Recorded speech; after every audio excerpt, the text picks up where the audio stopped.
Fascist Sheikh Hasina সহ গণহত্যায় জড়িতদের বিচার দৃশ্যমান না হলে আগামী জাতীয় নির্বাচন পেছাতে পারে বলে মন্তব্য করেছেন জাতীয় নাগরিক পার্টি উত্তরাঞ্চলের মুখ্য সংগঠক সার্জিস আলম।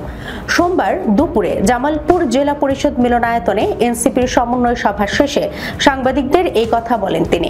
সার্জিস আলম বলেন, আগামী জাতীয় সংসদ নির্বাচনে জাতীয় নাগরিক পার্টি যে কোনো অ্যালায়েন্সে যেতে পারে, তবে সেটা এনসিপি নামে নিজের প্রতীকে নির্বাচন করবে।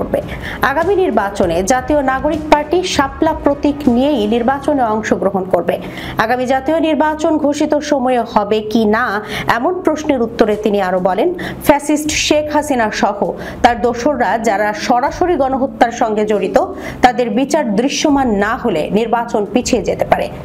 এনসিপির এই নেতা বলেন, আন্তর্জাতিক আদালতের চিফ প্রসিকিউটর তাজুল ইসলাম তাদের জানিয়েছেন ডিসেম্বরের মধ্যেই মামলার রায় হতে পারে। সরকার জুলাই সনদও বাস্তবায়ন করবে। এনসিপিকে শাপলা প্রতীকই কেন পেতে হবে সাংবাদিকদের এমন প্রশ্নের জবাবে সার্জিস বলেন, প্রত্যেক রাজনৈতিক দলই প্রতীক পছন্দ করে নিয়েছে। আমাদের পছন্দ শাপলা। নির্বাচন কমিশন তাদের চাওয়া পূরণ করতে প্রয়োজনীয় ব্যবস্থা নেবে। চট্টগ্রাম বন্দরের 3টি টার্মিনাল সরকার বিদেশিদের কাছে লিজ দিচ্ছে। এতে এনসিপির অবস্থান কি জানতে চাইলে তিনি বলেন, দেশের স্বার্থে রাজনৈতিক দলের নিয়ন্ত্রণ মুক্ত করতে সরকার কোনো সিদ্ধান্ত নিলে এনসিপি তাতে দ্বিমত করবে না। দেশের স্বার্থ ক্ষুণ্ণ হলে যে কোনো সিদ্ধান্তে এনসিপি দ্বিমত করবে।